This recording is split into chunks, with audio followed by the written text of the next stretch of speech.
Kaya po, Happy Independence Day. First time we say that. Anyway, it's about ideas. Diba?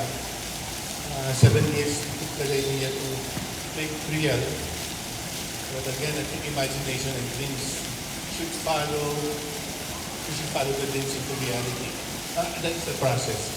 I was excited when we had this idea na pagbuha ko din na kung kalimutan, nagahot. Nagahot o negative. Then ko ang mga generations, kung naman nabalaan na, puro update yung kalimutan. So ko nga, happy, dito makutang si Gamay sculpture na speaks about love, no? And then, speak about peace, no?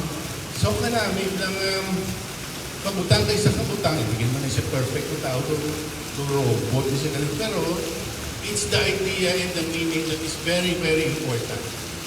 It's the message that is always very important.